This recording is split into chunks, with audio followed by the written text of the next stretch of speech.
Bonsoir à tous et bienvenue sur le plateau d'Un cœur qui écoute, votre émission de spiritualité.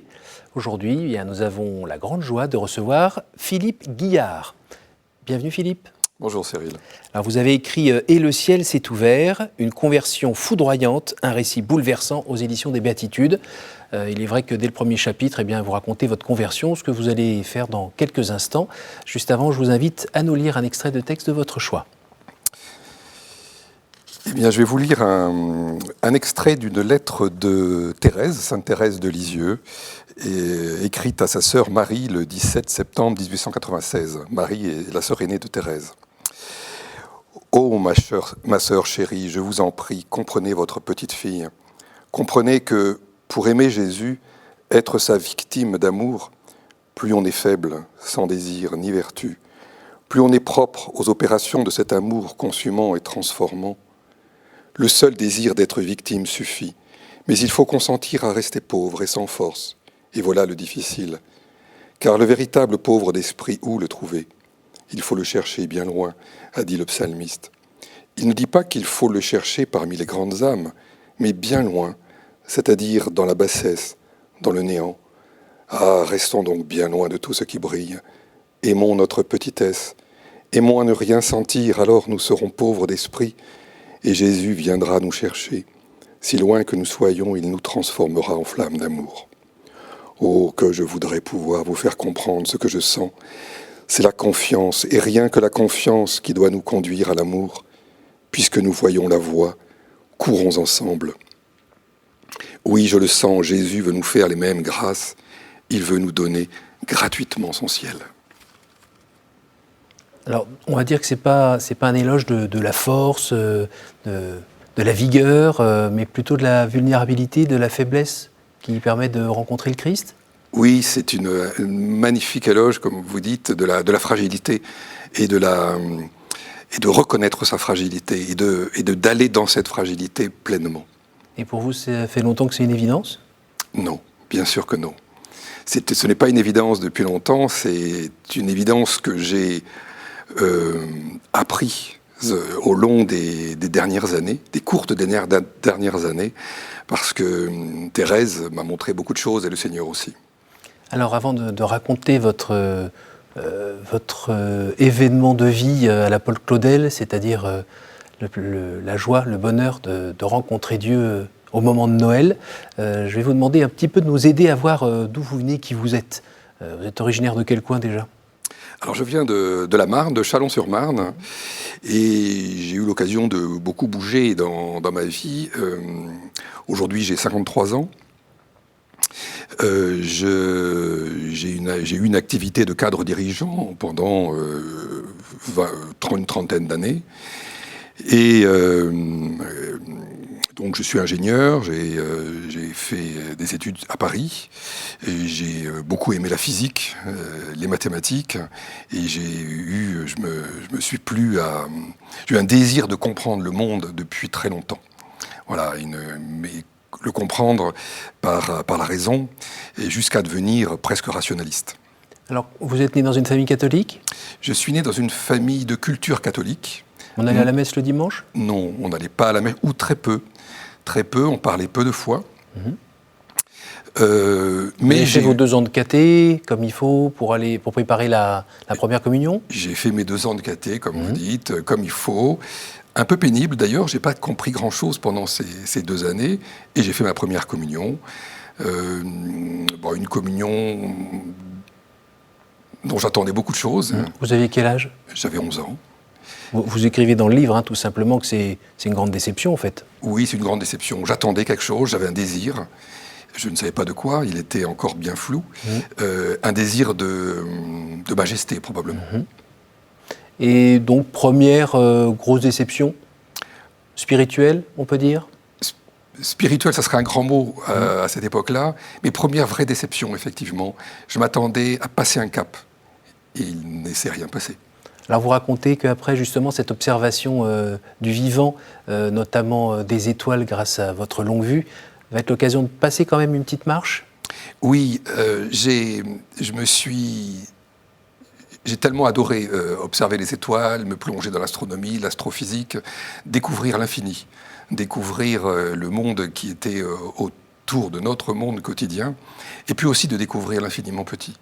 Donc j'ai beaucoup, et comme j'ai beaucoup aimé faire des mathématiques et de la physique, ça m'a aidé à grandir dans cette compréhension. Et le fait de se retrouver tout petit devant l'infiniment grand, ou très grand devant l'infiniment petit, qui est finalement très grand, ça vous a posé quelques questions existentielles, et comment y avez-vous répondu ? Alors, à l'époque, j'avais le vertige devant cet infini, qui soit infiniment petit, infiniment grand. Et j'avais un vertige qui avait du mal à se nommer, un vertige qui avait du mal à être explicité, mais un vertige qui m'aspirait, qui attendait toujours que j'aille plus loin dans ma compréhension. Et ce vertige, assez rapidement, à partir de mes 20 ans, 22, 25 ans, s'est transformé en quête de beauté. Vous parlez d'émerveillement. Oui. Juste avant. C'est un émerveillement. Alors, quand on observe les étoiles, c'est un émerveillement extraordinaire. Quand la première fois, j'ai pointé mon télescope sur Saturne, j'avais l'impression de percer le ciel. C'était magique. Et pour la première fois, en fait, ce que j'ai mesuré, c'est que ce qu'on nous disait était vrai. C'est-à-dire que je voyais vraiment la chose. Saturne, on pouvait la voir en photo, on pouvait en parler. Là, je la voyais, le ciel était percé. C'était une première expérience, probablement spirituelle, oui. De votre côté, saint Thomas ? Peut-être.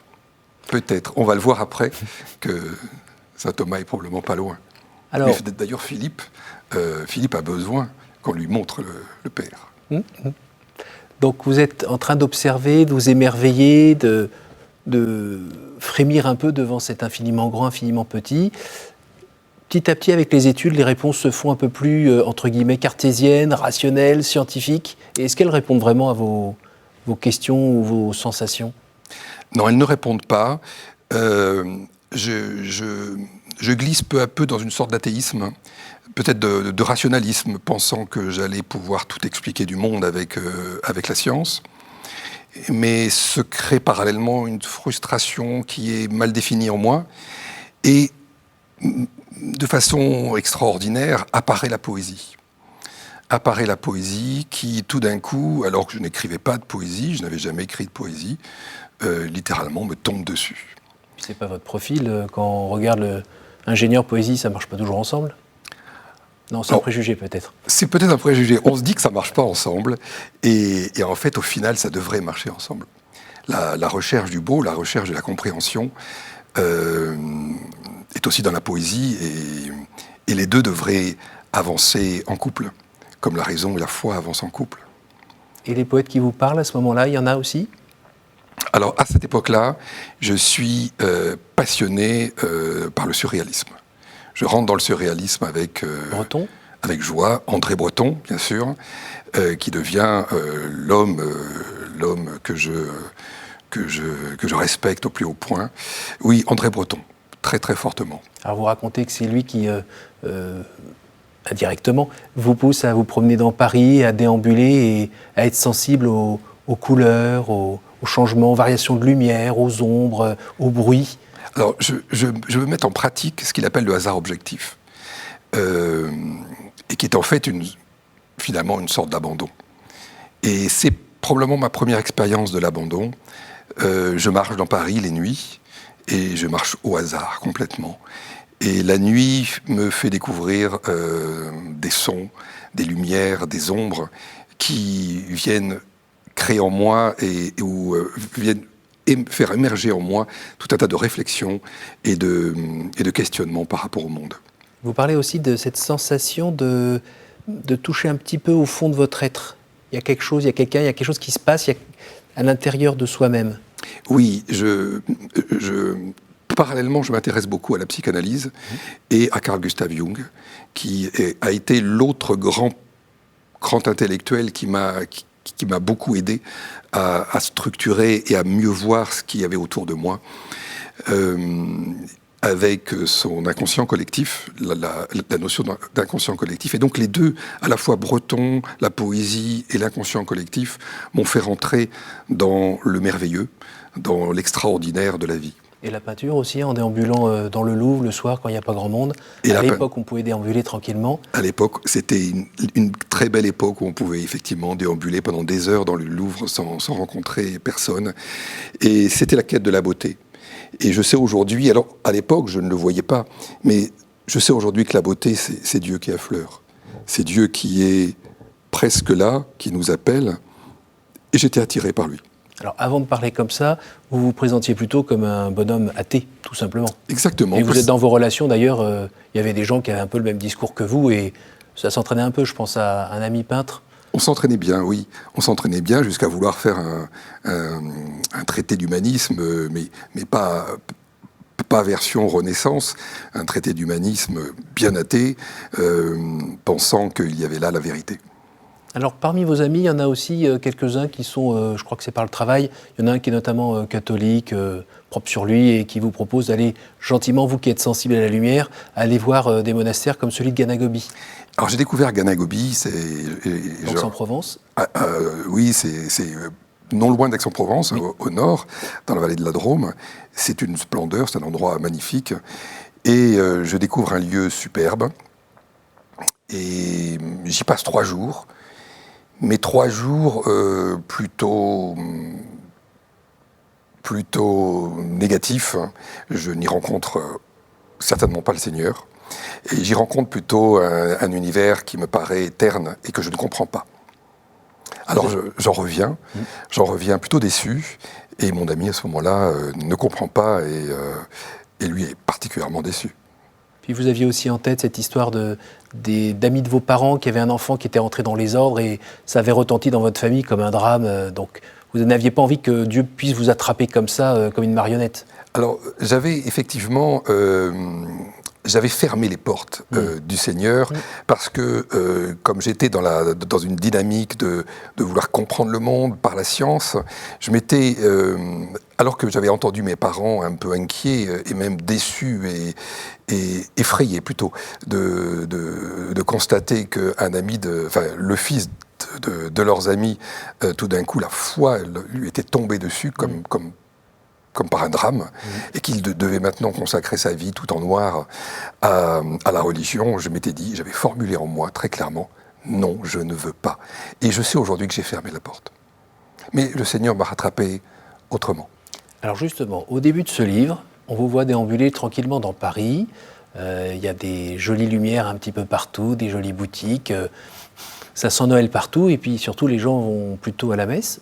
Mais vous êtes chez vous en train de vous préparer à faire la nouba à la maison, on fait un bon repas en famille et puis on s'offre des cadeaux. Mais pour autant, votre compagne vous invite tranquillement à aller quelque part et de manière assez directive.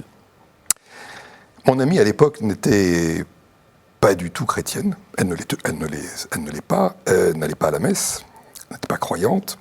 Et nous sommes ce soir-là, à Noël, nous préparons le repas du réveillon. Et au moment, alors moi j'attends, je lis dans le canapé, et au moment où je la vois entrer un plat dans le four, je parle de façon très concrète, elle entre un plat dans le four et elle s'arrête, elle ressort le plat, elle le dépose et elle me dit « Non, il faut que je t'emmène là où tu veux aller ». Alors moi, je la regarde, je crois que c'est une blague. S'ensuit un dialogue étonnant. Je la vois extrêmement convaincue d'elle-même, presque avec une grande autorité. Et cette autorité, je la rencontrerai plus tard chez de nombreux personnages qui me guideront. Cette autorité qui apparaît par moments, avec une grande autorité, elle dit « Non, je t'emmène, il faut que tu ailles, tu t'habilles, nous y allons. Et où allons-nous ? À la messe. » Et là, j'éclate de rire, je lui dis « Mais non, certainement pas aller à la messe, je ne veux pas aller à la messe. » J'avais que des mauvais souvenirs de la messe. Et je la vois extrêmement sûre d'elle-même, elle s'habille, finalement je m'habille aussi. Je suis entraîné dans son autorité. On sort dans les rues, il fait froid, il pleut. Et nous arrivons sur le parvis de l'église, il est 20h30. Nous poussons la porte. La messe était à 20h30, nous poussons la porte, l'église était pleine, noire, juste une lumière au fond. Et au moment où on passe le seuil, l'orgue démarre, se lance, et à ce moment-là, mon esprit se teinte de bleu. Et je suis entièrement pris de bleu. Un bleu extraordinaire, un bleu éclairé de l'intérieur, un bleu que je n'avais jamais vu dans ma vie, un bleu que l'on garde toute sa vie en mémoire. Et 1 minute plus tard, à 20h31, je suis croyant, catholique, et je sais que je suis catholique. Alors, extraordinaire. La messe se déroule dans une joie pour moi qui est j'exulte, j'exulte pendant 1 heure de messe. Je sais aujourd'hui que le Seigneur m'a fait participer de sa joie à retrouver la brebis perdue. Et j'étais dans cette joie, dans sa joie que je ne connaissais pas, mais complètement abandonné à sa joie. Ça, c'est un cadeau de Noël. C'était un cadeau inouï, oui. Elle l'a vécu, elle aussi? Pas du tout. Pas du tout. Elle m'a regardé avec étonnement. Elle a même cru par la suite que c'était une sorte de fantaisie de ma part. Et elle a été en fait elle m'a mené. Et le Seigneur m'attendait derrière la porte. Et après, quand vous lui avez raconté, elle a compris un peu ce qui vous est arrivé ou pas? Et elle-même s'est demandé pourquoi vous avez emmené là-bas? Oui, elle n'a jamais compris pourquoi. Et ça a été une vraie discussion. Bah oui, c'est complètement... Ça a été une vraie discussion, mais... pas très cartésien tout ça. Ah, pas du tout. Mais le Seigneur, il a fallu qu'il passe par quelqu'un d'autre pour m'emmener. J'avais la nuque raide. Il a fallu m'emmener parce que je n'y allais certainement pas par moi-même. C'est quand même fou d'être guidé par quelqu'un qui ne cherche pas, qui ne demande rien. Vous, en revanche, vous cherchez quand même, l'air de rien. Vous interrogez un petit peu sur la chose. Vous aviez fermé les portes, comme vous disiez. J'avais fermé les portes aux catholiques.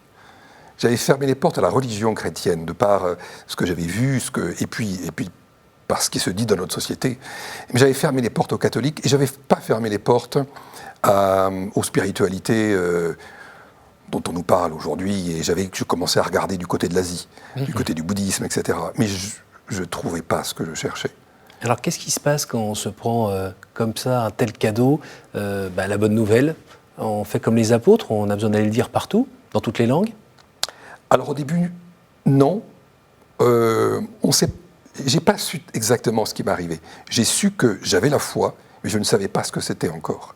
Alors, il y a eu un long cheminement de plusieurs mois, de 2 ans à peu près, pendant lesquels ça a percolé, ça a doucement infusé en moi, et les choses se sont révélées, jusqu'à ce qu'à un moment donné où j'ai été prêt pour la suite, le Seigneur et Thérèse m'ont pris en main.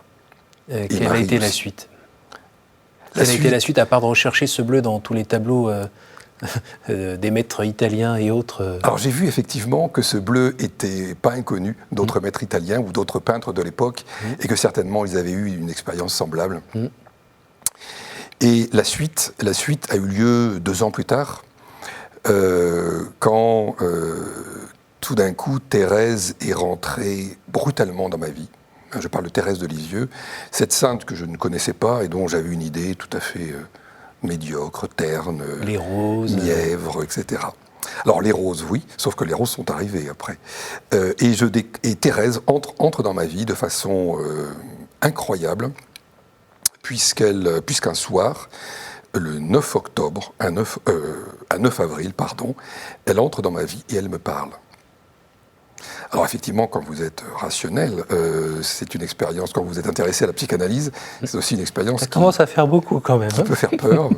Mais dans ces moments-là, il y a une telle bienveillance, il y a une telle caresse du Seigneur, de Thérèse, des saints, de Marie, que vous ne prenez pas peur et vous acceptez et vous recevez ce qui vous est dit. Donc Thérèse me parle ce 9 avril et elle me dit tout simplement... intéresse-toi à... sais-tu ce que représente le 9 avril pour Thérèse? Je ne savais évidemment pas. Et je regarde sur Internet et je me rends compte que le 9 avril 1888, Thérèse est rentrée au Carmel à 15 ans et 3 mois, ce qui est une des plus grandes dates de sa vie. Thérèse venait de me signer, quelque part, sa présence. Donc c'était inouï. Et puis... ces grâces, je me suis rendu compte que ces grâces, j'en ai reçu d'autres par la suite, quand vous les recevez, elles possèdent de l'infini du Seigneur et elles infusent en vous, elles percolent en vous et elles vous transforment. Alors ça a été un long cheminement pour comprendre, pour essayer de mesurer comment elles me transformaient. Alors, elles m'ont transformé pour m'aider à m'abandonner. Thérèse, je me suis remis entre ses mains pour m'abandonner dans les bras du Seigneur. Et c'est ce que je lui ai principalement demandé pendant tous ces mois. Et s'abandonner sans devenir la fameuse marionnette que vous craigniez plus jeune? Bien sûr. Alors là, il y a effectivement quelque chose, une nuance extraordinaire. S'abandonner tout en gardant la liberté et dire oui au Seigneur. Dire pleinement oui, Seigneur, je suis ton enfant. Et de reconnaître à ce moment-là que le Seigneur est mon Père. Il est pleinement mon Père et que je suis son enfant, son fils. Je crois que la vie spirituelle commence quand on lui dit « Père, mon Père », le plus intérieurement, le plus complètement possible.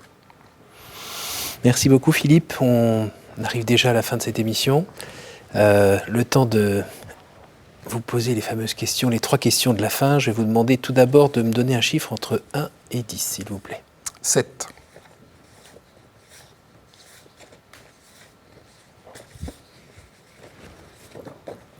Si vous pouviez emmener 3 objets au paradis, ce serait?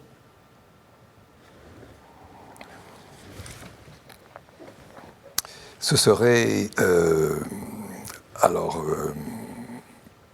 une image de Thérèse, un pétale de rose et puis l'Évangile. Entre 1 et 9. 3. Au jour du jugement, qu'aimeriez-vous que Dieu vous dise? Tu le sais déjà, je t'aime. Entre 1 et 8. 3, encore.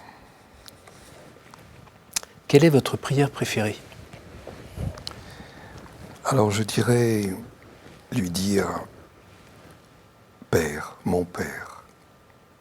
Et alors ce n'est pas une prière vocale, mais tout en lui disant ça, comme l'enfant, je me mets sur ses genoux et je pose ma tête sur sa poitrine et j'écoute son cœur.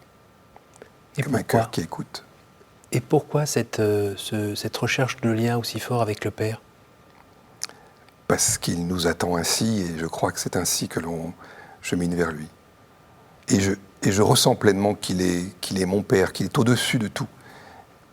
Et qu'est-ce que ça change dans sa vie ordinaire de savoir qu'on a un Père qui est Dieu et qui est au-dessus de tout?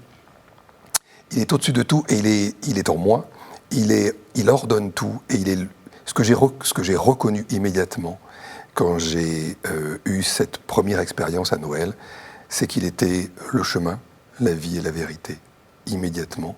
C'était extraordinairement étonnant, mais en recevant cette grâce, j'ai reconnu qu'il était la vérité, le chemin et la vie. Et ça change tout? Et ça change tout. Aujourd'hui, vous arrivez à le dire aux gens qui vous entourent? Eh bien, aujourd'hui, je le dis. Et je le dis par ce livre aussi. Et je pense que c'est pas que je pense, je suis sûr que c'est le message essentiel dans la vie, de le reconnaître qu'il est le chemin, la vie. Et vous pouvez nous dire aussi un petit mot avec ce rapport à la science, tel que vous l'avez pu l'expérimenter toute votre vie. La science, telle que vous l'avez connue, pratiquée, elle se marie avec ce dont nous venons de parler? En fait, pleinement. Pleinement parce que ce que je sais aujourd'hui, c'est que foi et raison avancent ensemble. Et que les deux évoluent comme dans une tresse, et ils évoluent, et ils se donnent l'un l'autre pour aller plus près, plus loin du Père, et s'émerveiller de tout ce qu'il nous donne. Merci beaucoup Philippe, merci d'être venu de La Rochelle avec son beau ciel changeant. Merci d'être venu de La Rochelle pour nous partager cette bonne nouvelle qu'on voit dans votre regard, ça donne envie. Je rappelle le titre de votre livre, « Et le ciel s'est ouvert », avec un beau ciel d'ailleurs en photo. Oui. « Et le ciel s'est ouvert » aux éditions des Béatitudes, sous-titre « Une conversion foudroyante, un récit bouleversant ». Merci encore, merci à vous tous d'avoir suivi cette émission, merci pour votre fidélité. Évidemment, je vous invite à partager ceci grâce à notre site www.ktotv.com. Et puis, tout simplement, je remercie la technique aussi pour ce travail et je vous dis à la semaine prochaine.